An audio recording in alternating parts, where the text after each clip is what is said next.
ഇത് previous year question ആണ്. Previous year ക്വസ്റ്റ്യനിൽ വരുന്ന വൺ വേർഡിൽ വരുന്ന ക്വസ്റ്റ്യൻസ് ആണ്. ഞാൻ ഒബ്ജക്റ്റീവ് ടൈപ്പ് ക്വസ്റ്റ്യൻസ് എല്ലാം സ്കിപ്പ് ചെയ്തിട്ടുണ്ടെന്ന് വെച്ചാൽ പറയാൻ സമയമില്ലാത്തതുകൊണ്ട് ഞാൻ ബാക്കി പറയാം. Explain Kyoto protocol. എന്താണ് ക്യോട്ടോ പ്രോട്ടോക്കോൾ എന്നുള്ളത്? ക്യോട്ടോ പ്രോട്ടോക്കോൾ എന്ന് പറയുമ്പം തന്നെ മനസ്സിൽ വരേണ്ട കാര്യം ഗ്രീൻ ഹൗസ് ഗ്യാസസും അതേപോലെ തന്നെ ഗ്ലോബൽ വാർമിങ്ങുമാണ്. ഗ്ലോബൽ വാർമിങ്ങിന് എതിരായിട്ടുള്ള അല്ലെങ്കിൽ ഗ്ലോബൽ വാർമിങ്ങിന് എതിരായിട്ടുള്ള ഒരു പ്രോട്ടോക്കോളാണ് ഈ ഗ്രീൻ ഹൗസ് പ്രോട്ടോക്കോൾ എന്ന് പറയുന്നത്. ഓക്കെ, ക്യോട്ടോ പ്രോട്ടോക്കോൾ എന്ന് പറയുന്നത്.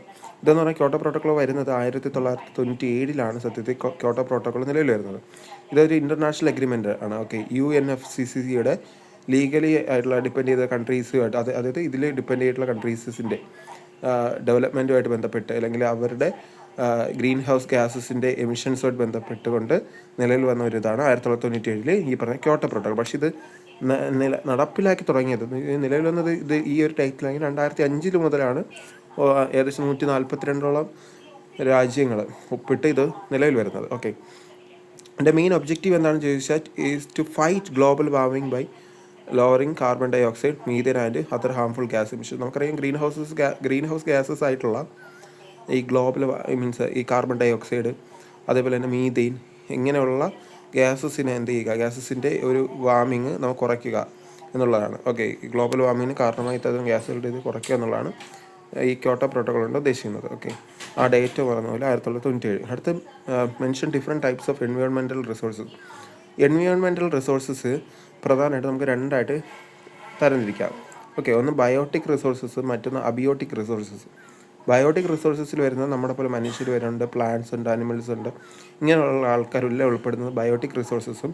അബിയോട്ടിക് റിസോഴ്സസ് എന്താണെന്ന് ചോദിച്ചു കഴിഞ്ഞാൽ അവിടെ non living elements like water, അതേപോലെ എലിമെൻറ്റ്സ് വെള്ളം വരും, എയർ വരും, സൺലൈറ്റ് സൂര്യപ്രകാശം വരും, മിനറൽസ് ധാതുക്കൾ വരും, സോയിൽ, ഇങ്ങനെയുള്ള കാര്യങ്ങളൊക്കെ ഈ അബിയോട്ടിക് റിസോഴ്സസിൽ വരും.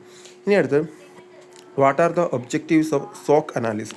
നമുക്കറിയാം സോക്ക് എന്ന് പറയുന്ന ആ വാക്ക് കേൾക്കുമ്പോൾ തന്നെ നമ്മൾ ആദ്യം സ്വോട്ടെന്നും പറയാതുണ്ട്, സോക്കെന്നും പറയാറുണ്ട്.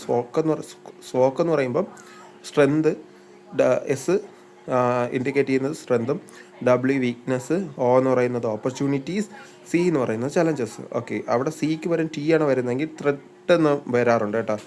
ഓക്കെ, ഇത്രയാണ് ഇതിൽ വരുന്നത്. നമുക്ക് നോക്കാം. രണ്ട് സംഭവം ഒന്നാണ്, സോക്കും അതുപോലെ സോട്ടും ഒന്നാണ്. ഇതിൻ്റെ രണ്ട് ഒബ്ജക്റ്റീവ് എന്ന് പറയുന്നത് to identify the strength and weakness of an institution. ഒരു ഇൻസ്റ്റിറ്റ്യൂഷൻ്റെ സ്ട്രെങ്തും വീക്ക്നെസ്സും ഐഡൻറ്റിഫൈ ചെയ്യുക. ഓക്കെ, ഒന്നാമത്തെ പോയിന്റ്. രണ്ടാമത്തത് point to assess opportunities and challenges for future improvement and planning. നമ്മുടെ ഫ്യൂച്ചറിലുള്ള പ്ലാനിങ് മീൻസ് ചലഞ്ചസ്, ഓപ്പർച്യൂണിറ്റീസും ചലഞ്ചസും അങ്ങനെയുള്ള കാര്യങ്ങളൊക്കെ പ്ലാനിങ് ചെയ്യുമ്പോൾ അതിലുള്ള ഓപ്പർച്യൂണിറ്റീസ് എന്തൊക്കെയാണ്, ചലഞ്ചസ് ഒക്കെ എന്തൊക്കെയാണെന്നുള്ള മനസ്സിലാക്കുക. അപ്പോൾ ഇത് രണ്ട് ആണ് നമ്മുടെ ഈ പറഞ്ഞ SWOT-ൻ്റെ ഒബ്ജക്റ്റീവ്സ്. ഇപ്പോൾ ഇതിനെ SWOT എന്ന് ചോദിച്ചാലും എഴുതിക്കണം, SWOT എന്ന് ചോദിച്ചാലും സെയിം ഒബ്ജക്റ്റീവാണ്. ആ ചലഞ്ചസിനെ മാറ്റി ത്രെട്ട് എന്നാക്കിയാൽ മതി. ഇനി അടുത്ത് what is mean by biodiversity, അല്ലെങ്കിൽ ജൈവവൈവിധ്യം എന്താണ്? Mention any 2 threads to biodiversity. എന്താണ് ബയോഡൈവേഴ്സിറ്റി അല്ലെങ്കിൽ എന്താണ് ജൈവവൈവിധ്യം?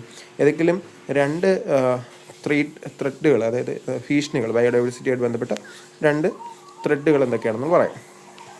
ഫസ്റ്റ്, ബയോഡൈവേഴ്സിറ്റി എന്ന് പറയുന്നത് biodiversity refers to the variety of life on earth, plants, animals and micro organs. അതായത് ബയോഡൈവേഴ്സിറ്റി കൊണ്ട് റെഫർ ചെയ്യുന്നതെന്ന് വെച്ചാൽ വെറൈറ്റി ഓഫ് നമ്മുടെ എർത്തിലുള്ള variety of plants, animals and micro organism include ചെയ്യുന്നതാണ് ബയോഡൈവേഴ്സിറ്റി എന്ന്. ഇതിൻ്റെ 2 പ്രധാനപ്പെട്ട ത്രെഡ് എന്ന് പറയുന്നത് ഒന്ന് ഡീഫോറസ്റ്റേഷനും അതേപോലെ തന്നെ ക്ലൈമറ്റ് ആൻഡ് പൊല്യൂഷനാണ്. ക്ലൈമറ്റ് ചേഞ്ചും പൊല്യൂഷനുമാണ്. ഓക്കെ, ഇതൊന്ന് ജസ്റ്റ് ഒന്ന് മനസ്സിലാക്കി എന്താണ് ജൈവവൈവിധ്യം. നമ്മുടെ ഭൂമിയിലുള്ള, നമ്മുടെ എർത്തിലുള്ള പ്ലാന്റ്സ്, അനിമൽസ്, മൈക്രോ ഓർഗാനിസം ഇതിനെല്ലാം കൂടെ ചേർത്തിട്ടാണ് വെറൈറ്റി ഐറ്റംസ് ഓഫ് ചേർത്ത് നമ്മൾ ബയോഡൈവേഴ്സിറ്റി എന്ന് പറയും. അതിൻ്റെ 2 എന്താ പറയുക ത്രെഡ് എന്താണെന്ന് ചോദിച്ചാൽ ഡീഫോറസ്റ്റേഷനും ക്ലൈമറ്റ് ചേഞ്ച് ആൻഡ് പൊല്യൂഷനാണ്. Explain balanced diet. ഓക്കെ, ഒരു ബാലൻസ്ഡ് ഡയറ്റിനെ പറ്റി എക്സ്പ്ലെയിൻ ചെയ്യാൻ പറ്റും. ഇതൊക്കെ 1 മാർക്ക് ക്വസ്റ്റ്യൻ ആണ്. അപ്പോൾ അതുകൊണ്ട് അതിനനുസരിച്ച് ഇത് 2 മാർക്കും ചോദിച്ചാൽ നിങ്ങൾ അതിനനുസരിച്ച് എക്സ്പ്ലെയിൻ ചെയ്തിരിക്കും. എക്സ്പ്ലെയിൻ ബാലൻസ്ഡ് ഡയറ്റ് എന്ന് ചോദിച്ചു കഴിഞ്ഞാൽ A balanced diet is A meal containing all essential nutrients. അതായത് ഒരു ബാലൻസ്ഡ് ഡയറ്റിൽ എന്ന് പറയുമ്പോൾ എസെൻഷ്യൽ ന്യൂട്രിയൻസ് ആയിട്ടുള്ള കാർബോഹൈഡ്രേറ്റ്സ് വരും, പ്രോട്ടീൻസ് വരും, ഫാറ്റ്സ് വരും, അതുപോലെ വിറ്റാമിൻസ് വരും, മിനറൽസ് വരും, ഫൈബർ വരും, വാട്ടർ വരും. ഇതൊക്കെ ഉൾപ്പെടുന്ന ഇൻ പ്രോപ്പർ പ്രൊപ്പോർഷനാണ്. വാട്ടറിന് പ്രോപ്പർ, അതായത് നമ്മുടെ അളവിനനുസരിച്ച് വെള്ളം കുടിക്കുക. ഇങ്ങനെയുള്ള കാര്യങ്ങളെല്ലാം ചെയ്തു വരും. നമ്മുടെ ബോഡിയുടെ ഫങ്ഷൻസ് എല്ലാം വളരെ നല്ല രീതിയിൽ മെയിൻറ്റെയിൻ ചെയ്യാൻ ഹെൽപ്പ് ചെയ്യുന്ന ആ ഒരു ഇതിനെയാണ് നമ്മൾ ബാലൻസ്ഡ് ഡയറ്റ് എന്ന് പറയുന്നത്. ഓക്കെ, ഇവിടെ എന്ന് പറയുന്നത് കണ്ടെയ്ൻ എസെൻഷ്യൽ ന്യൂട്രീഷൻസ് ആയിട്ടുള്ള carbohydrate, proteins, fats, vitamins, minerals, fibre, water, ഇതെല്ലാം കൂടെ ചേർന്ന് നമ്മൾ എന്ത് പറയും, ബാലൻസ്ഡ് ഡയറ്റ് എന്ന് പറയും. എക്സ്പാൻഡ് യുനെസ്കോയെ പറ്റി എക്സ്പാൻഡ് ചെയ്യാൻ പറഞ്ഞിട്ടുണ്ട്. എന്താണ് യുനെസ്കോ? യു എന്ന് പറയുന്നത് ഇൻഡിക്കേറ്റ് ചെയ്യുന്നത് എന്താണ്? യുണൈറ്റഡ്. എൻ എന്ന് പറയുന്നത് നാഷൻസ്, ഇ എന്ന് പറയുന്നത് എഡ്യൂക്കേഷൻ. അപ്പോൾ ഇത് പഠിക്കൽ പോലെ United Nations, U N O നമ്മൾ പഠിച്ചു, യുണൈറ്റഡ് നാഷൻസ് ഓർഗനൈസേഷൻ. അതേപോലെ യു എൻ എന്ന് പറയുന്നത് യുണൈറ്റഡ് നാഷൻസ്, ഇ എന്ന് പറയുന്നത് നമ്മുടെ education, United Nations education. S എന്ന് പറയുന്നത് സയൻറ്റിഫിക്, സി എന്ന് പറയുന്നത് scientific and cultural organisation, scientific. അപ്പോൾ പഠിച്ചോണം, യുനെസ്കോയുടെ ഫുൾ ഫോം എന്ന United Nations education scientific and cultural ഓർഗനൈസേഷനാണ്. ഓക്കെ, അടുത്ത് give 2 examples of gender difference in social context. നമുക്ക് 2 എക്സാമ്പിൾസ് ജെൻഡർ ഡിഫറൻസിൻ്റെ 2 എക്സാമ്പിൾസ് എന്തൊക്കെയാണെന്നുള്ളത് നോക്കാം സോഷ്യൽ കോൺടെക്സ്റ്റിൽ വരാൻ. Different social roles assign to male and female in family and society. നമുക്കറിയാം നമ്മുടെ സമൂഹത്തിലും നമ്മുടെ ഫാമിലിയിലായാലും മെയിൽസിനും ഫീമെയിൽസ് എന്ന് പറയുന്നത് ഒരു സോഷ്യൽ റോൾസ് അസൈൻ ചെയ്ത് കൊടുത്തിട്ടുണ്ട് അല്ലേ, ഡിഫറെൻ്റ് ആയിട്ടുള്ള സോഷ്യൽ റോൾസാണ്. അത് എന്ത് ചെയ്യുക, ഇത് ചെയ്യുക എന്നുള്ളതാണ് ഫസ്റ്റ് എന്ന് പറയുന്നത്. Second, unequal access to education, employment and decision making opportunities. അതേപോലെ തന്നെ ഈക്വൽ ആയിട്ടുള്ള അല്ലാത്ത രീതിയിലുള്ള, അതായത് തുല്യത ഇല്ലാത്ത ഒരു education, employment and decision making ഓപ്പർച്യൂണിറ്റീസാണ് ആക്ച്വലി എന്ന് പറയുന്ന ഈ പറഞ്ഞ ഒരു ജെൻഡർ ഡിഫറൻസ് വരുന്നത്. പിന്നെ പല സ്ഥലങ്ങളിൽ പല ഡിഫറെൻ്റ് ആയിട്ടുള്ള കാര്യം. ഇപ്പം എംപ്ലോയ്മെൻറ്റിലാകുമ്പം ജോലിയുടെ മീൻസ് ഈക്വൽ ആയിട്ടുള്ള എമൗണ്ട് ആയിരിക്കത്തില്ല ചിലപ്പോൾ ഫിസിക്കൽ ആക്ടിവിറ്റീസിന് സ്ത്രീകൾക്കും പുരുഷന്മാർക്കും കൊടുക്കുന്നത്. എഡ്യൂക്കേഷൻ മേഖലയിൽ അങ്ങനെ ആയിരിക്കില്ല. ഡിസിഷൻ മേക്കിങ്ങിൽ പ്രയോറിറ്റീസ് ചിലപ്പോൾ പുരുഷന്മാരുടെ കൂടുതലെടുക്കാം. ഇങ്ങനെയുള്ള കാര്യങ്ങളെല്ലാം ഈ പറഞ്ഞ കാര്യങ്ങളുണ്ട്. അപ്പോൾ ഇത് രണ്ടുമാണ് ഈ പറഞ്ഞ എന്താ പറയുക ജെൻഡർ ഡിഫറൻസസിൻ്റെ. ഇതൊക്കെ കഴിഞ്ഞിട്ട് എഴുതാം, കുഴപ്പമില്ല. അടുത്ത് name 4 life skills suggested by WHO. അപ്പോൾ വേൾഡ് ഹെൽത്ത് ഓർഗനൈസേഷൻ പറയുന്ന 4 ലൈഫ് സ്കിൽസ് ഏതൊക്കെയാണെന്നുള്ളത് വളരെ ഇമ്പോർട്ടൻ്റ് ആണ്, വളരെ ഇമ്പോർട്ടൻ്റ് ആണ്, പഠിക്കണം. Name 4 life skills suggested by WHO. ഒന്ന് ഡിസിഷൻ മേക്കിംഗ്. ഓക്കെ, ഒരു ഡിസിഷൻ മേക്കിംഗ് പവർ ഒരു വ്യക്തിക്ക് ഒരു ലൈഫ് സ്കില്ലുള്ള ജീവിത വിജയം നേടുന്നതിന് വേണ്ടിയിട്ട് വേണ്ടതൊന്ന് ഡിസിഷൻ മേക്കിംഗ് സ്കില്ലുണ്ടായിരിക്കണം. 2 പ്രോബ്ലം സോൾവിങ്. ഒരു പ്രശ്നം നമ്മുടെ ഭാഗത്തുനിന്നുണ്ടായി, ഒരു പ്രശ്നം നമുക്കൊന്ന് നേരിട്ട് കഴിഞ്ഞാൽ ആ പ്രശ്നം പരിഹരിക്കുന്നതിന് വേണ്ടിയിട്ടുള്ള ഒരു പ്രോബ്ലം സോൾവിങ് സ്കില്ല് നമുക്കുണ്ടായിരിക്കണം. 3 critical thinking. Okay, critical thinking ഉണ്ടായിരിക്കണം, അതായത് വിമർശനാത്മകമായിട്ടുള്ള ചിന്ത എന്ത് ചെയ്യണം, ഉണ്ടായിരിക്കണം. 4 എഫക്റ്റീവ് കമ്മ്യൂണിക്കേഷൻ, എഫക്റ്റീവായിട്ടുള്ളൊരു കമ്മ്യൂണിക്കേഷൻ ഉണ്ടായിരിക്കണം. അപ്പം ഈ 4 പോയിന്റുകളാണ് എന്താണ് WHO ലൈഫ് സ്കിൽസിൽ പറയുന്നത്. അപ്പോൾ നമുക്കിതിനെ ഒന്ന് വളരെ ചുരുക്കി എന്താ പറയുക നിങ്ങളുടെ ഇഷ്ടമുള്ള രീതിയിൽ പഠിക്കാം. എന്താ പറയുക DPCE എന്നാണ് പറയുന്നത് അല്ലേ. അപ്പോൾ ഇതിൽ ആദ്യം CD ABCയിൽ CDE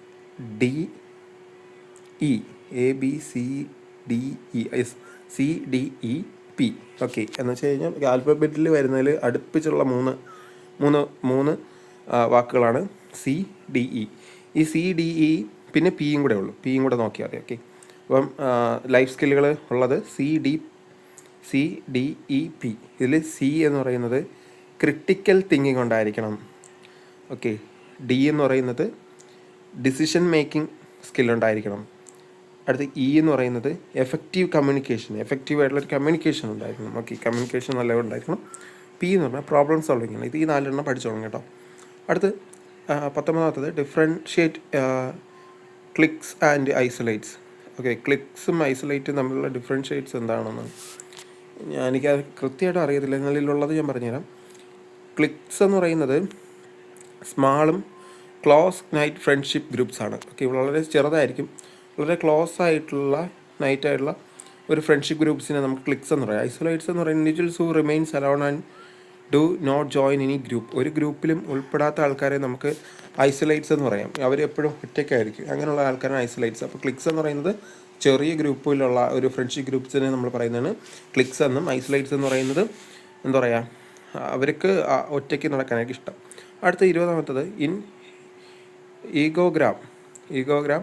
what is donated by CP and FC. Okay, egogram what donated by CP and FC. Egogram എന്തൊക്കെയാണ് ഡൊണേറ്റ് ചെയ്യുന്നത്? CP FCയും എന്ത് ഡൊണേറ്റ് ചെയ്യുന്നുണ്ട്? CP എന്ന് പറയുന്നത് നമുക്ക് ക്രിട്ടിക്കൽ പാരൻറ്റ് എന്ന് പറയുന്ന സാധനം, FC എന്ന് പറഞ്ഞാൽ ഫ്രീ ചൈൽഡ് എന്ന് പറയുന്നത്. അപ്പോൾ CP എന്ന് പറഞ്ഞാൽ critical parenting represents rules discipline authority. Okay, ഇതിനെയാണ് നമ്മൾ CP എന്ന് പറയുന്നത്. ഇവിടെ റെപ്രസെൻ്റ് എനിക്ക് കൃത്യമായിട്ട് ഇതൊരു പറഞ്ഞു തരാൻ അറിയാം. എന്താണ് ഇക്കോഗ്രാം എന്നുള്ളതാണ്.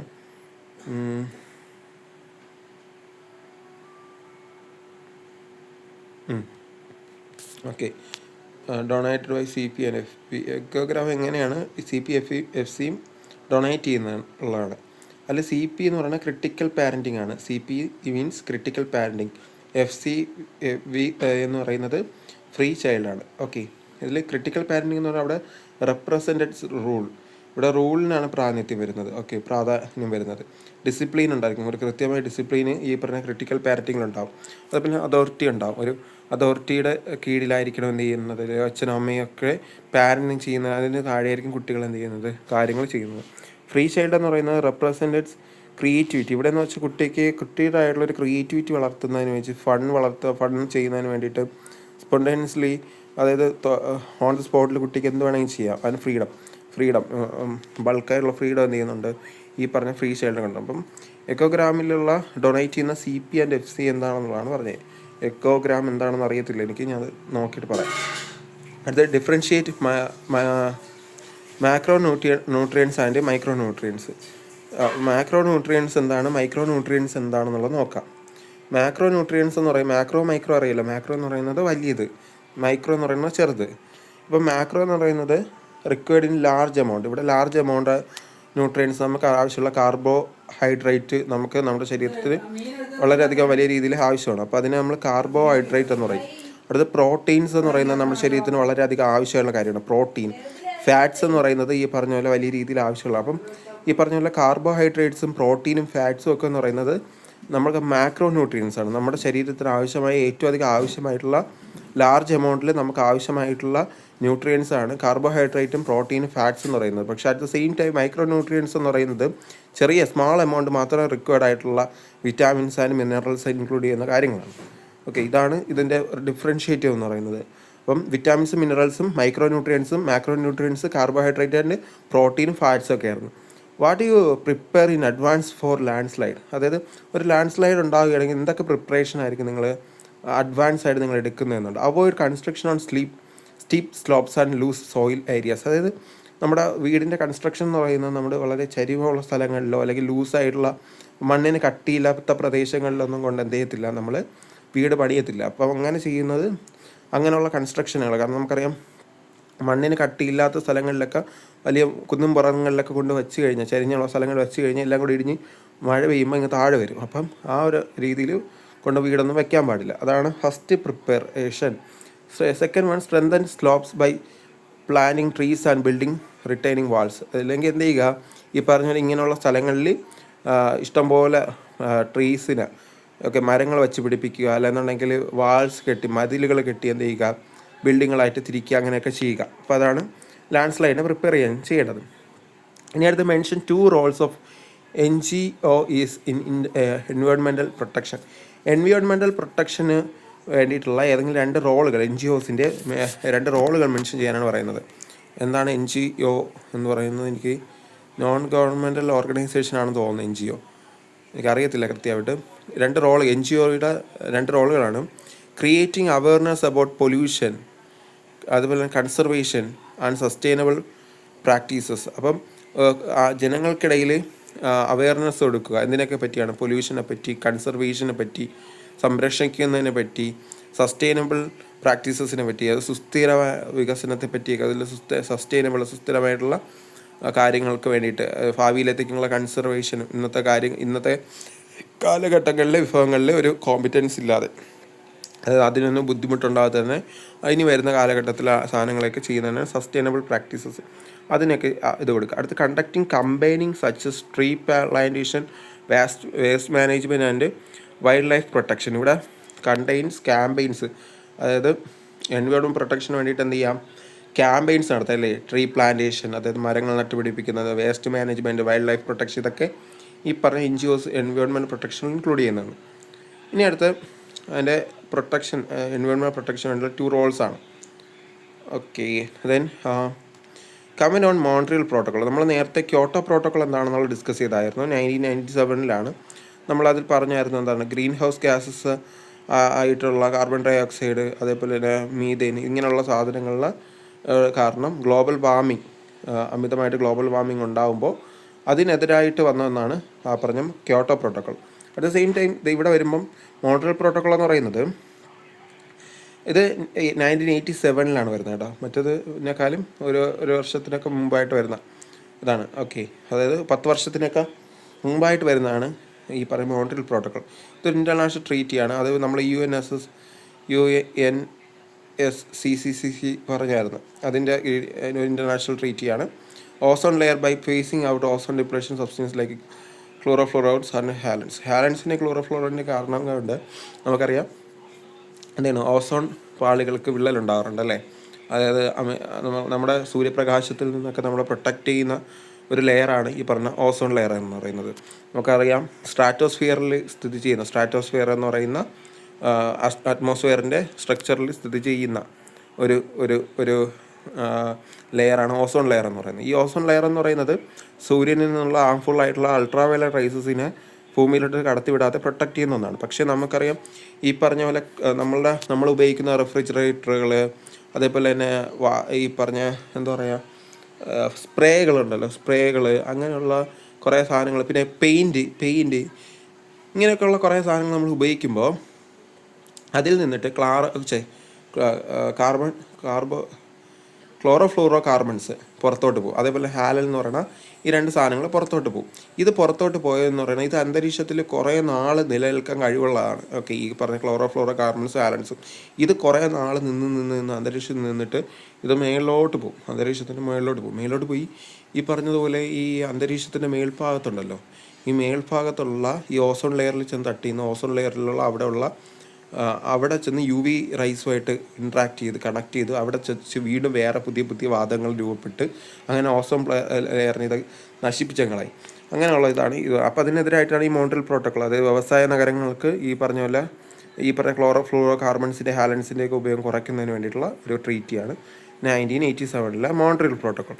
അടുത്ത്, what are the benefits of preserving sacred Groves. നമുക്കറിയാം സാക്രഡ് ഗ്രോവ്സ് അല്ലെങ്കിൽ ഈ പറഞ്ഞ കാവുകൾ, അതിനെ പ്രിസർവ് ചെയ്യുന്നതിൻ്റെ ബെനിഫിറ്റ്സ് എന്തൊക്കെയാണെന്നാണ് പറയുന്നത്. ഓക്കെ, കാവുകൾ അതേ protect rare plants, animals and medicinal species. നമുക്കറിയാം ഈ കാവുകളെന്ന് പറയുന്നത് നിരവധിയായിട്ടുള്ള പ്ലാന്റ്സുകളുടെ അല്ലെങ്കിൽ സസ്യങ്ങളുടെയും അതേപോലെ തന്നെ മൃഗങ്ങളുടെയും അത് മെഡിസിനൽ സ്പീഷീസ്, അതായത് നമുക്ക് മരുന്നിനൊക്കെ ഉപയോഗിക്കുന്ന വേണ്ടിയിട്ടുള്ള കുറേ സ്പീഷീസിൻ്റെയൊക്കെ ആക്ച്വലി അതിൻ്റെയൊക്കെ ഒരു പ്രൊട്ടക്ഷൻ, ഒരു സംരക്ഷണം നൽകുന്ന സ്ഥലമാണ് ഈ കാവെന്ന് പറയുന്നത്. ഓക്കെ, അവിടെ നമ്മൾ ആരും ചെന്ന് ഡിസ്റ്റർബൻസ് ചെയ്യാത്തത് കൊണ്ട് തന്നെ നിരവധിയായിട്ടുള്ള സ്പീഷീസ് ഉണ്ട് അവിടെ. ദേ help conserve biodiversity and maintain local ecosystem. നമ്മൾ ലോക്കൽ എക്കോസിസ്റ്റത്തെയും അതേപോലെ തന്നെ നമ്മുടെ ബയോഡൈവേഴ്സിറ്റിയൊക്കെ ഹെൽപ്പ് ചെയ്യുന്നതിനും കൺസർവ് ചെയ്യുന്നതിനും അല്ലെങ്കിൽ പ്രിസർവ് ചെയ്യുന്നതിനൊക്കെ വേണ്ടിയിട്ട് എന്ത് ഹെൽപ്പ് ചെയ്യുന്നുണ്ട്? ഈ പറഞ്ഞ സാക്രഡ് ഗ്രോവ്സ് ഹെൽപ്പ് ചെയ്യുന്നുണ്ട്. അടുത്ത് 26, റൈറ്റ് അബൌട്ട് ആർട്ടിക്കിൾ 48 48A. ഒക്കെ ആർട്ടിക്കിളിനെ പറ്റി പറയുമ്പോൾ ആർട്ടിക്കിൾ 48A എന്ന് പറയുന്ന ഇന്ത്യൻ കോൺസ്റ്റിറ്റ്യൂഷനിൽ പറയുന്നത് ഡയറക്റ്റ് ഓഫ് സ്റ്റേറ്റ് പ്രൊട്ടക്ട് അല്ലെങ്കിൽ ഡയറക്റ്റ് ഓഫ് സ്റ്റേറ്റ് പോളിസിയിൽ ഉൾപ്പെടുന്ന നിർദ്ദേശക തത്വങ്ങളിൽ ഉൾപ്പെടുന്ന ഒന്നാണ് 48A വരുന്നത്. ഇത് improve environment and safe guard forest and wild life.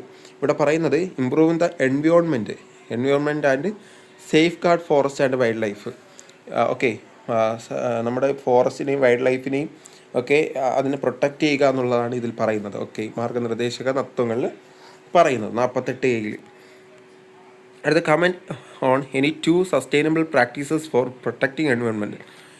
നമ്മുടെ എൻവയോൺമെൻറ്റിനെ പ്രൊട്ടക്റ്റ് ചെയ്യുന്നതിന് വേണ്ടിയിട്ടുള്ള ഏതെങ്കിലും 2 സസ്റ്റൈനബിൾ പ്രാക്ടീസസ് ഏതൊക്കെയാണെന്ന് നോക്കാം. ഒന്ന്, റെയിൻ വാട്ടർ ഹാർവെസ്റ്റിംഗ്. നമുക്കറിയാം മഴവെള്ളം സംരക്ഷിക്കുന്നത് വഴി നമുക്ക് ഭൂമിക്കടിയിലോട്ട് ഭൂഗർഭ ജലത്തിൻ്റെ അളവ് നമുക്ക് കൂട്ടാൻ പറ്റും അല്ലേ. അതുവഴി അങ്ങനത്തെയുള്ള ഒരു പ്രോസസ്സിലോട്ട് നമ്മുടെ കിണറുകളിലും അതേപോലെ തന്നെ സമീപ പ്രദേശത്തുള്ള ജലാശയങ്ങളിലെല്ലാം വെള്ളത്തിൻ്റെ അളവ് കൂട്ടുന്നതിന് വേണ്ടിയിട്ട് ഈ റെയിൻ വാട്ടർ ഹാർവെസ്റ്റിംഗ് ഇത് ചെയ്യുന്നുണ്ട്. Conserving water and reduce depletion of ground water സാധനം. പിന്നെ അടുത്ത്, യൂസ് ഓഫ് റിന്യൂവബിൾ എനർജി. നമുക്കടെ സോളാർ, വിൻഡ് എനർജി തുടങ്ങിയവ ഉപയോഗിക്കുന്നത് വഴി നമുക്ക് എന്ത് പറ്റും, ഈ പറഞ്ഞതുപോലെ ഇത് റിന്യൂവബിൾ ചെയ്ത് വീണ്ടും ഉപയോഗിക്കുന്നതിന് വേണ്ടി സഹായിക്കുന്നു. ഓക്കെ, അടുത്ത, define disaster management. Disaster management എന്താണെന്നുള്ളത് ഡിഫൈൻ ചെയ്യുക എന്നുള്ളത്. ഡിസാസ്റ്റർ മാനേജ്മെൻറ്റ് എന്താണ്? Disaster management is the process of preparing for, responding to, and recovering from natural or man-made disaster to minimize loss of life and property. ഈ disaster management അല്ലെങ്കിൽ പ്രകൃതി ദുരന്തങ്ങളെന്ന് പറയുന്നത് നമ്മുടെ മനുഷ്യനല്ലോ, നാച്ചുറലായിട്ടുള്ളതോ അല്ലെങ്കിൽ മാൻമേഡായിട്ടുള്ള ഡിസാസ്റ്ററുണ്ട്. ഓക്കെ, ഇതിനെ ഈ പറഞ്ഞ ഇതിനെയൊക്കെ അത് കഴിഞ്ഞ് നമ്മുടെ ലൈഫിനും നമ്മുടെ പ്രോപ്പർട്ടിക്കൊക്കെ വലിയ രീതിയിലുള്ള നാശനഷ്ടങ്ങൾ ഈ ഡിസാസ്റ്റർ മാനേജ് വഴി ഉണ്ടാകുന്നുണ്ട്. അതായത് ഡിസാസ്റ്റർ മാനേജ്മെൻ്റ് എന്ന് പറയുന്നത് ഇതിനെങ്ങനെ തിരിച്ചു കൊണ്ടുവരാമെന്നുള്ളതാണ് കേട്ടോ. അതായത് ഇങ്ങനെ ഇത് നാച്ചുറലായിട്ടോ മാൻമെയ്ഡായിട്ടോ ഡിസാസ്റ്റർ സംഭവിച്ചു കഴിഞ്ഞിട്ട് ഈ പറഞ്ഞ മിനിമൈസ് ആയിട്ടുള്ള ലൈഫും പ്രോപ്പർട്ടി എങ്ങനെ തിരിച്ചു കൊണ്ടുപോകാം, എങ്ങനെ റിക്കവർ ചെയ്യാം, റെസ്പോണ്ട് ചെയ്യാം, പ്രിപ്പയർ ചെയ്യാം, പ്രോസസ് ഓഫ് അതിനെയാണ് ഈ പറഞ്ഞ ഡിസാസ്റ്റർ മാനേജ്മെൻറ്റ് എന്ന് പറയുന്നത്. What remedies measures do you provide four acquired postural problems? എന്തൊക്കെ റെമഡീസാണ് മെഷർ ചെയ്യുന്നത്, ഈ പ്രൊവൈഡ് ചെയ്യുന്നത് അക്വേർഡ് പോസ്ചറൽ പ്രോബ്ലംസ്? നമുക്കറിയാം കറക്റ്റീവായിട്ടുള്ള എക്സസൈസിലൂടെ നമുക്ക് ഈ പോസ്ചറൽ പ്രോബ്ലംസ്, നമുക്കറിയാം ജന്മന കിട്ടുന്ന കുറച്ച് പ്രോബ്ലംസ് ഉണ്ടാകും, പോസ്ചറൽ പ്രോബ്ലംസ്, അത് നമുക്ക് ഓവർകം ചെയ്യാം. അതൊന്ന് കറക്റ്റീവായിട്ടുള്ള എക്സസൈസിലൂടെ സ്ട്രെച്ചിങ്ങും ഫോർ കിഫോസിസ് നമ്മൾ കൂനാണെന്ന് തോന്നുന്നു ഈ പുറകിൽ വരുന്ന ആ ഒരു അതിനെയൊക്കെ നമ്മൾ എക്സസൈസിലൂടെയൊക്കെ നമുക്ക് മാറ്റിയെടുക്കാം. അത് maintenance proper posture during sitting, standing and working. അതേപോലെ തന്നെ സിറ്റ് ചെയ്യുക, സ്റ്റാൻഡ് ചെയ്യുക, വർക്ക് ചെയ്യുക, ഇങ്ങനെ പ്രോപ്പറായിട്ടുള്ള പോസ്ചറിൽ തന്നെ നമ്മൾ ഇരിക്കുക, നടക്കുക, വർക്ക് ചെയ്യുക, അതുവഴിയൊക്കെ നമുക്ക് എന്ത് ചെയ്യാം, ഈ പോസ്ചറൽ പ്രോബ്ലംസ് നമുക്ക് ഓവർകം ചെയ്യാം. List the main objectives of environmental education. Okay, environmental എഡ്യൂക്കേഷൻ്റെ പ്രധാനപ്പെട്ട ഒബ്ജക്റ്റീവ്സ് എന്തൊക്കെയാണ്? To create awareness about environmental problems. നമ്മുടെ എൻവയോൺമെൻറ്റിൽ ഉള്ള പ്രോബ്ലംസിനെ പറ്റി ഒരു കൃത്യമായിട്ടുള്ള അവയർനെസ് നൽകുക. To promote conservation, sustainable development and responsible behaviour.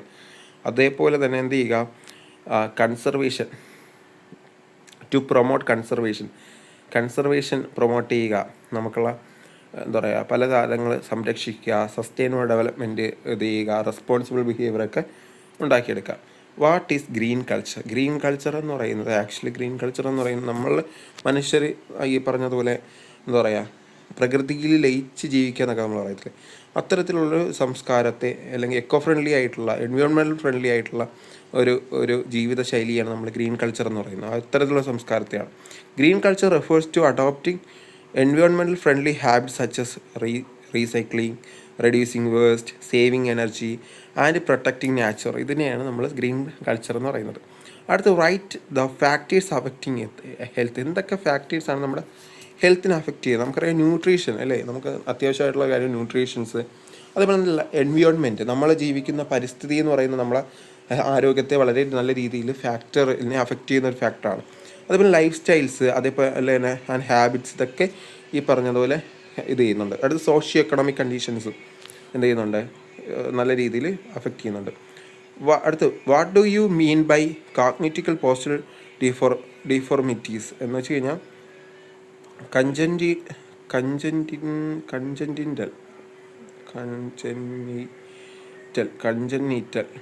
Postural deformities എന്ന് വെച്ച് കഴിഞ്ഞാൽ നമുക്കത് ജന്മന ഉണ്ടാകുന്ന വൈകല്യങ്ങൾ എന്തൊക്കെയാണെന്ന് നോക്കാം. അത് കോൺജന്റിൻ്റൽ പോസ്ചറൽ എന്നും പറയാം.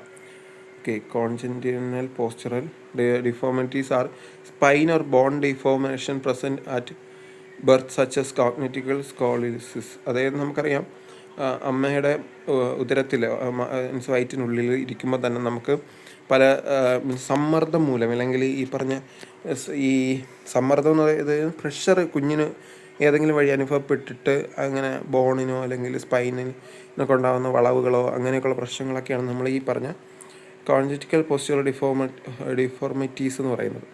ഓക്കെ, അടുത്ത കമൻറ്റ് ഓൺ വാട്ടർ ആക്ട് എന്താണെന്നുള്ളത് പറയാൻ പറഞ്ഞിട്ടോ. ദ വാട്ടർ ആക്ട് എന്ന് പറയുന്നത് 1947 aims to prevent and control water pollution and maintenance or restore the wholesomeness of water in India. നമ്മുടെ ഇന്ത്യയിലെ ജലാശയങ്ങളെ പ്രൊട്ടക്റ്റ് ചെയ്യുക, പൊല്യൂഷൻ ഫ്രീ ആക്കുക എന്നുള്ള ഒരു ഉദ്ദേശത്തോടു കൂടി നിലവിൽ വന്ന 1974 നിലവിൽ വന്ന ഒരു ആക്റ്റാണ് വാട്ടർ ആക്ട് വളരെ ഇമ്പോർട്ടൻ്റ് ആണ്. എയർ ആക്ട്, വാട്ടർ ആക്ട് ഒക്കെ നമുക്ക് പഠിക്കേണ്ടതുണ്ട്. ഓക്കെ, ഇമ്പോർട്ടൻ്റ് ആയിട്ടുള്ള ആക്റ്റാണ് 1947.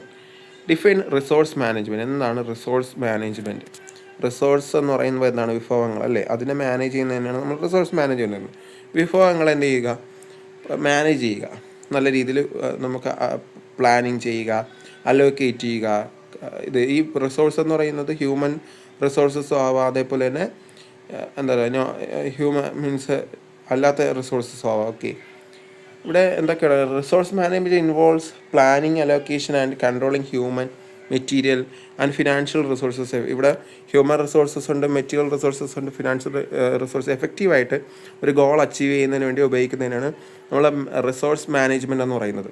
ഓക്കെ, അടുത്ത list the functions of effective management in an organisation. Effective management ഓർഗനൈസേഷനിലെ ഫങ്ഷൻസ് ആണ് പറയുന്നത്, മാനേജ്മെൻറ്റ് ഫങ്ഷൻസ് ആണ് പറയുന്നത്. വളരെ ഇമ്പോർട്ടൻ്റ് ആണ്. ഒന്ന് പ്ലാനിങ് ചെയ്യുക. നമ്മളെല്ലാ ഒരു കാര്യത്തിനും ഒരു ആസൂത്രണം എന്ന് പറയുന്നത് മാനേജ്മെൻറ്റിൻ്റെ ഏറ്റവും വലിയ ഒരു പ്രധാനപ്പെട്ട ഒരു ഫാക്ടറാണ്. ദെൻ ഓർഗനൈസ് ചെയ്യുക അല്ലേ? മാനേജ്മെൻറ്റ് ചെയ്യുക, അതേപോലെ തന്നെ ഓർഗനൈസ് ചെയ്യുക, അത് സംഘടിപ്പിക്കുക എന്നുള്ളത്, ഡയറക്റ്റിങ് ചെയ്യുക, ഒരു നിർദ്ദേശം നൽകുക, അതേപോലെ കൺട്രോളിങ് ചെയ്യുക, നിയന്ത്രിക്കുക. ഇതൊക്കെ ഇതിൻ്റെ എഫക്റ്റീവായിട്ട് ഫങ്ഷൻസിൽ ഉൾപ്പെടും. അടുത്ത് write to importance qualities of head master. Head മാസ്റ്ററിൻ്റെ ക്വാളിറ്റീസ് എന്തൊക്കെയാണെന്നാണ് പറയുന്നത്. ഓക്കെ, അദ്ദേഹം ഒരു ലീഡർഷിപ്പ് ക്വാളിറ്റി ഉള്ള ഒരു ആളും ഡിസിഷൻ മേക്കിംഗ് എബിലിറ്റിയൊക്കെ ഉള്ള ഒരു വ്യക്തി ആയിരിക്കണം അല്ലേ? തീർച്ചയായിട്ടും ഒരു വലിയൊരു പൊസിഷനിലിരിക്കുമ്പോൾ, അല്ലെങ്കിൽ പൊസിഷൻ എന്ന് വെച്ചാൽ ഒരു സ്കൂളിൻ്റെ മൊത്തത്തിലുള്ള ചുമതലകൾ വയ്ക്കുമ്പോൾ അദ്ദേഹം ആ സ്കൂളിലെ എല്ലാ കാര്യങ്ങളിലും വളരെ നല്ല രീതിയിൽ ഒരു നേതൃത്വ പാഠമുള്ള അല്ലെങ്കിൽ നേതൃത്വ ഗുണമുള്ള ഒരു വ്യക്തിയായിരിക്കും. ലീഡർഷിപ്പ് വേണം. വളരെ തത്സമയത്തൊരു ഡിസിഷൻ മേക്കിംഗ് എബിലിറ്റി, ഒരു സ്കില്ല് അദ്ദേഹം വളർത്തിയെടുക്കേണ്ടത് ഉണ്ടായിരിക്കേണ്ടത് വളരെ അത്യന്താപേക്ഷിതമാണ്. അതേപോലെ തന്നെ എഫക്റ്റീവായിട്ടുള്ളൊരു കമ്മ്യൂണിക്കേഷനും ഇൻ്റർപേഴ്സണൽ സ്കിൽസും അദ്ദേഹത്തിന് ഉണ്ടായിരിക്കണം. അടുത്ത what are the main functions of entrepreneurship education? Functions of entrepreneur. Okay, entrepreneurship education. Okay, entrepreneurship എഡ്യൂക്കേഷൻ്റെ മെയിൻ ഫങ്ഷൻസ് എന്തൊക്കെയാണെന്ന്. എനിക്ക് ആ പ്രൊണൗൺസിയേഷനൊക്കെ വളരെയധികം മോശമാണ് എൻ്റെത്. പക്ഷെ എന്നാലും ഞാൻ എങ്ങനെയെങ്കിലുമൊക്കെ തട്ടിവിട്ടിയൊക്കെ കാര്യങ്ങൾ പറഞ്ഞു പോകുന്നതേ ഉള്ളൂ. ഓക്കെ, എന്നോട് ക്ഷമിക്കണം. അപ്പോൾ ഓണർപ്രണർഷിപ്പിൻ്റെ ഫങ്ഷൻസ് എന്തൊക്കെയാണ്? ടു ഡെവലപ്പ് ക്രിയേറ്റിവിറ്റി, ഇന്നോവേഷൻസ്, അതേപോലെ പ്രോബ്ലം സോൾവിങ് സ്കിൽസ്. ഇതിൻ്റെ ഫങ്ഷൻസ് ഉൾപ്പെടുന്ന മെയിനായിട്ടുള്ള കാര്യം ക്രിയേറ്റിവിറ്റി വളർത്തുക എന്നുള്ളത്. ഓക്കെ, ഓണർപ്രണർഷിപ്പ് അല്ലെങ്കിൽ ED എന്ന് പറയുന്ന ഒരു സബ്ജക്റ്റ് വളരെയധികം ഇമ്പോർട്ടൻ്റ് ആയിട്ടുള്ള സബ്ജക്റ്റാണ്. ഓക്കെ, ഈ ഒരു സബ്ജക്റ്റ് എന്ന് പറയുന്നത് നമ്മുടെ ക്രിയേറ്റിവിറ്റി ഉണർത്തുന്നതിന് വേണ്ടിയിട്ട്, നമുക്ക് പുതിയ പുതിയ ആശയങ്ങൾ ഉണ്ടാക്കുന്നതിന് വേണ്ടിയിട്ട് ഇത് സഹായിക്കുന്നുണ്ട്. പുതിയ പുതിയ ഇന്നോവേഷൻസ് നമുക്ക് ഉണ്ടാക്കുന്നതിന്. ഓക്കെ, പുതിയ പുതിയ ഇന്നോവേഷൻസ്. പിന്നെ പ്രോബ്ലംസ് ഉണ്ടാവുക, അതിനെ നമുക്ക് സോൾവ് ചെയ്യാനുള്ള പ്രോബ്ലം സോൾവിങ് സ്കിൽസിന് വേണ്ടിയിട്ട്. അതുപോലെ ടു പ്രൊമോട്ട് സെൽഫ് എംപ്ലോയ്മെൻറ്റ്, നമുക്കത് സ്വന്തമായിട്ട് സ്വയം തൊഴിലിന് വേണ്ടിയിട്ട് സഹായിക്കുന്നു. അതേപോലെ ഓണർപ്രണർഷിപ്പ് മൈൻഡ് സെറ്റ്, നമുക്ക് സ്വന്തമായിട്ടുള്ളൊരു ഓണർപ്രണർഷിപ്പ് മൈൻഡ് സെറ്റും ഇത് വഴി നമുക്ക് ഇത് ചെയ്യണം. What is global warming? എന്താണ് ഹരിതഗ്രഹവാതകം? ഹരിതഗ്രഹവാതകം അല്ല, ഗ്ലോബൽ വാർമിംഗ്, ആഗോളതാപനം. എന്താണ് ആഗോളതാപനം? Global warming is the long time rise in earth's average temperature caused by greenhouse gases like carbon dioxide. നമുക്കറിയാം കാർബൺ ഡൈ ഓക്സൈഡിൻ്റെ അമിതമായിട്ടുള്ള കടന്നുവരവ് മൂലം നമ്മുടെ അന്തരീക്ഷത്തിലുണ്ടാകുന്ന ഒരു ടെമ്പറേച്ചറിലുണ്ടാകുന്ന ഒരു ഗ്രോത്ത്, അതിനെയാണ് നമ്മൾ ഗ്ലോബൽ വാർമിംഗ് എന്ന് പറയുന്നത്. ഇതിനൊരു പ്രത്യേകത ഉണ്ട്. ഒരു കാര്യം പറയാം, ഗ്ലോബൽ വാർമിംഗ് എന്ന് പറയുന്നത് ഇന്നത്തെ കാലഘട്ടത്തിൽ ഗ്ലോബൽ വാർമിംഗ് കൂടുതലാണ്. ഓക്കെ, ഈ 20ാം നൂറ്റാണ്ട് എടുത്ത് നോക്കുകയാണെങ്കിൽ 20ാം നൂറ്റാണ്ടിൽ 0.4 ഡിഗ്രി സെൽഷ്യസ് ആണ് ഓരോ ഇയറും എന്ത് ചെയ്യുന്നത്, ഗ്ലോബൽ വാർമിങ്ങിൻ്റെ അളവ് അല്ലെങ്കിൽ കൂടിക്കൊണ്ടിരിക്കുന്നത്. ഓക്കെ, അതൊന്ന് നിങ്ങൾ നോട്ട് ചെയ്യാം. അടുത്ത് write note on air act. നമ്മൾ നേരത്തെ വാട്ടർ ആക്ട് പഠിച്ചായിരുന്നു. 1974 അല്ലേ വാട്ടർ ആക്ട്? ഞാൻ പറഞ്ഞു 1974 വാട്ടർ ആക്ട്. ഇനി എയർ ആക്ട് വരുന്നത് എപ്പോഴാണ്? 1981. ഇപ്പോൾ ഇത് എന്ന് വെച്ചാൽ preservation and control of pollution, അതായത് എയർ പൊല്യൂഷനെ കൺട്രോൾ ചെയ്യുക എന്നുള്ളതാണ്. Reduce the pollution by regarding industrial emissions and protecting air quality improve ചെയ്യുക, പ്രൊട്ടക്റ്റ് ചെയ്യുക എന്നുള്ള മെയിനായിട്ടുള്ള ഇതിൻ്റെ ഫങ്ഷൻസ് എന്നാണ്. അടുത്ത list the different types of pollution. Okay, different types of pollution വളരെ ഈസിയാണ്. Air pollution, water pollution, soil pollution, noise pollution, thermal pollution and radioactivity pollution. അത് note down the advantages of laissez faire leadership. നമുക്കറിയാം ലീഡർഷിപ്പിന് നമ്മൾ 2-3 type leadership ഉണ്ട്. Okay, അതിലൊന്നാണ് laissez faire leadership എന്ന് പറയുന്നത്. Encourage creativity and intervention. ഇവിടെ ഇതിൻ്റെ അഡ്വാൻറ്റേജ് ആണ് ചോദിച്ചിരിക്കുന്നത്. ഇപ്പോൾ ഒരു സത്യം പറഞ്ഞു കഴിഞ്ഞാൽ ഈ ഒരു ലേസസ് ഫെയർ ലീഡർഷിപ്പ് ഉള്ള ഒരു വ്യക്തിയാണെങ്കിൽ അവൻ കഴിവില്ലാത്തൊരു ലീഡറാണ്. ഓക്കെ, കാരണം എല്ലാ കാര്യങ്ങളും ഈ പറഞ്ഞ ആൾക്കാർ ചെയ്തോട്ടെ എന്നുള്ള ഒരു മൈൻഡ് സെറ്റ് ഉള്ളതെന്ന് വെച്ച് കഴിഞ്ഞാൽ ഞാനിതിലൊന്നും ഇടവേണ്ട കാര്യമില്ല. അപ്പോൾ ഇതിൻ്റെ അഡ്വാൻറ്റേജ് എന്താണെന്ന് വെച്ച് കഴിഞ്ഞാൽ എൻകറേജിങ് ക്രിയേറ്റിവിറ്റി ആൻഡ് ഇന്നോവേഷൻ. കാരണം ഒരാൾ നമ്മൾ ലീഡ് ചെയ്യാതെ വരുമ്പോൾ നമ്മൾ സ്വന്തമായിട്ട് എന്ത് ചെയ്യും, ക്രിയേറ്റീവ് ആകും. അതേപോലെ ഇന്നോവേറ്റീവ് ആയിട്ടുള്ള പുതിയ ഐഡിയാസ് നമ്മളിൽ തന്നെ കൊണ്ടുവരും. അത് പ്രൊവൈഡ് ഫ്രീഡം. നമുക്കറിയാം ഇഷ്ടമുള്ള ഫ്രീഡം, നമ്മൾ ആരും നിയന്ത്രിക്കില്ല. ഒരു ഓട്ടോണമി ആയിട്ടുള്ള ഒരു മൈൻഡ് സെറ്റ് നമ്മുടെ ടീം മെമ്പേഴ്സിന് മൊത്തത്തിലുണ്ടാകും. ഇതൊക്കെയാണ് ഇതിൻ്റെ ഒരു പ്രത്യേകത. അവിടെ define human resources management, HRM. നമ്മൾ എന്താണ് റിസോഴ്സ് മാനേജ്മെൻറ്റ് എന്ന് പഠിച്ചു ഇല്ലേ? നമുക്കറിയാം ഹ്യൂമൻ റിസോഴ്സസ് ഉണ്ടായിരുന്നു, മെറ്റീരിയൽ റിസോഴ്സസ് ഉണ്ടായിരുന്നു. അപ്പോൾ ഇതിനെയൊക്കെ നമ്മൾ മാനേജ് ചെയ്യുന്ന ഒരു പ്രോസസ്സിനെയാണ് നമ്മൾ റിസോഴ്സ് മാനേജ്മെൻറ്റ് എന്ന് പറയുന്നത്. ഹ്യൂമൻ റിസോഴ്സസ് എന്ന് പറയുന്നത് ഇവിടെ ഹ്യൂമനാണ് പ്രധാനം. ഓക്കെ, മനുഷ്യൻ്റെ കാര്യത്തിലാണ് വരുന്നത്. HRM എന്ന് പറയുന്നത് എല്ലാ ഇൻസ്റ്റിറ്റ്യൂഷനിലുള്ള ഒരാളാണ്. HRM കാണും. Human involves recruitment. HRM involves recruitment എടുക്കുക, ട്രെയിനിങ് എടുക്കുക, motivation and supervision of staff to achieve organisational goals effective. ഒരു സ്ഥാപനത്തിലെ സ്റ്റാഫുകളെ ഒരു ഗോൾ എഫക്റ്റീവായിട്ട് അച്ചീവ് ചെയ്യുന്നതിന് വേണ്ടിയിട്ട് സഹായിക്കുന്നതിന് റിക്രൂട്ട്മെൻറ്റ്, ട്രെയിനിങ് കൊടുക്കും, മോട്ടിവേഷൻ, സൂപ്പർവിഷനൊക്കെ കൊടുക്കുന്നതാണ് പറഞ്ഞാൽ HRM എന്ന് പറയുന്നത്. Why is time table importance കൊടുക്കുന്നത്? നമുക്കറിയാം ടൈം ടേബിൾ എന്താണ് ഇമ്പോർട്ടൻ്റ് അല്ലേ? ടൈം ടേബിളിന് ഇമ്പോർട്ടൻസ് ഉണ്ടോ എന്ന് ചോദിച്ചു കഴിഞ്ഞാൽ ഉണ്ട്. Time table ensures proper utilisation of time. അതായത് സമയത്തെ വളരെ നല്ല രീതിയിൽ യൂട്ടിലൈസ് ചെയ്യുന്നതിന് വേണ്ടിയിട്ട് ഈ പറഞ്ഞ ടൈം ടേബിൾ യൂസ് ചെയ്യുന്നുണ്ട് അല്ലേ? നമുക്ക് ഇഷ്ടംപോലെ റിസോഴ്സസ് ഉണ്ട്. അവൈലബിൾ ആയിട്ടുള്ള റിസോഴ്സസിനെ വളരെ യൂട്ടിലൈസ് ആയിട്ടുള്ള, അത് വളരെ പ്രോപ്പറായിട്ട് ടൈം ബേസ്ഡ് യൂട്ടിലൈസ് ചെയ്യുന്നതിന് വേണ്ടിയിട്ട് എന്ത് ചെയ്യുന്നുണ്ട്, ഈ ടൈം ടേബിൾ യൂസ് ചെയ്യുന്നുണ്ട്. അത് ബാലൻസ്ഡ് വർക്ക് ലോഡ്, അതിപ്പോൾ എന്താണ്, നമ്മുടെ വർക്ക് ലോഡിനെ ബാലൻസ് ചെയ്യുന്നതിന് വേണ്ടി ഇത് ഹെൽപ്പ് ചെയ്യുന്നുണ്ട്. ഇഷ്ടംപോലെ വർക്ക് ലോഡുള്ള ഒരു ഒരു ഒരു ഒരു കാര്യമാണെങ്കിൽ, പ്രത്യേകിച്ച് സ്കൂളിലെ കാര്യം എടുക്കുകയാണെങ്കിൽ ആ വർക്ക് ലോഡിനെ ബാലൻസ് ചെയ്ത് കൊടുക്കുന്നതിന് സഹായിക്കുന്നു. Smooth functioning of school activities. നമുക്കറിയാം സ്കൂളിൽ പ്രവർത്തനങ്ങൾ വളരെ സ്മൂത്തായിട്ട് നടക്കുക, ഡിസിപ്ലിനായിട്ട് നടക്കുന്നതിന് വേണ്ടിയിട്ടും ഈ പറഞ്ഞ ടൈം ടേബിൾ ഇമ്പോർട്ടൻറ്റ് ചെയ്യുന്നു. List the qualities of head മാസ്റ്ററിൻ്റെ ക്വാളിറ്റീസ് എന്നൊക്കെയാണ്. നല്ല ലീഡർഷിപ്പുള്ള ഒരു വ്യക്തിയായിരിക്കണം. അതേപോലെ ഇൻറ്റഗ്രിറ്റി ഉണ്ടായിരിക്കണം. ഓക്കെ, നല്ലൊരു സമഗ്ര മനോഭാവം എല്ലാവരും ചേർത്ത് കൊണ്ടുപോകണം. ഇൻറ്റഗ്രിറ്റി ഉണ്ടായിരിക്കണം. വിഷൻ ഉണ്ടായിരിക്കണം. അദ്ദേഹത്തിന് നല്ലൊരു പ്ലാനിങ് എബിലിറ്റി, മുൻധാരണ അതൊക്കെ ഉണ്ടായിരിക്കണം. ഗുഡ് കമ്മ്യൂണിക്കേഷൻ, നല്ലൊരു കമ്മ്യൂണിക്കേഷൻ സ്കില്ല് വച്ച് പുലർത്തുന്ന വ്യക്തിക്ക് മാത്രമേ നല്ലൊരു ഹെഡ് മാസ്റ്ററായിട്ട് ഇരിക്കാൻ പറ്റും. അടുത്ത് 2 ഓൺട്രപ്രണർഷ്യൽ സ്കിൽസാണ് പറയുന്നത്. ഒന്ന് ഇന്നോവേഷനും അതുപോലെ റിസ്ക് ടേക്കിങ്ങുമാണ്. ഓൺട്രപ്രണർഷ്യൽ സ്കില്ലിന് വേണ്ടത് ഒന്ന് ഇന്നോവേഷൻ അല്ലെങ്കിൽ ക്രിയേറ്റിവിറ്റി വേണം അല്ലേ? ഇന്നോവേഷൻ വേണം.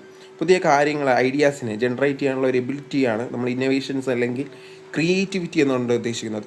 അതോടൊപ്പം തന്നെ റിസ്ക് ടേക്കിംഗ് എബിലിറ്റീസ്, അതായത് വില്ലിങ്നെസ് ടു ടേക്ക് കാൽക്കുലേറ്റ് റിസ്ക്കുകൾ ഏറ്റെടുക്കുന്നതിന് വേണ്ടിയിട്ട് ഉള്ള ഒരു വില്ലിങ്നെസ് ഈ പറഞ്ഞ ഓൺട്രപ്രണർഷിപ്പ് സ്കിൽസിനുണ്ടായിരിക്കണം.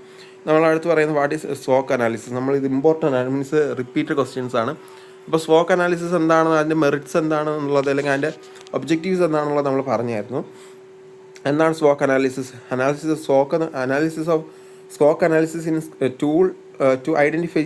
ഇതൊരു ടൂളാണ്. Identify strength, weakness, opportunities and challenges of an institution or individual. ഒരു ഇൻഡിവിജ്വലിൻ്റെയോ അല്ലെങ്കിൽ ഒരു ഇൻസ്റ്റിറ്റ്യൂഷനിൻ്റെയോ സ്ട്രെങ്ത് എന്താണ്, വീക്ക്നെസ് എന്താണ്, അതിൻ്റെ ഓപ്പർച്യൂണിറ്റീസ് എന്തൊക്കെയുണ്ട്, അതേപോലെ അതിൻ്റെ ചലഞ്ചസ് എന്തൊക്കെയാണെന്നുള്ളത് അനലൈസ് ചെയ്യുന്ന ഒരു ടൂളാണ് ഈ പറഞ്ഞ സ്വോക്ക് അനാലിസിസ്, അല്ലെങ്കിൽ ഇതിൻ്റെ മറ്റൊരു പേരിൽ അറിയുന്നത് സ്വോട്ട് അനാലിസിസ്. Okay, സ്വോട്ട് analysis. അടുത്ത് mention different types of time table. What are the principles of framing. Okay, അത് ഇച്ചിരി വലിയ ക്വസ്റ്റ്യനാണ്. അത് നമുക്ക് അടുത്ത ഇതിൽ ഡിസ്കസ് ചെയ്യാം. Okay, thank you.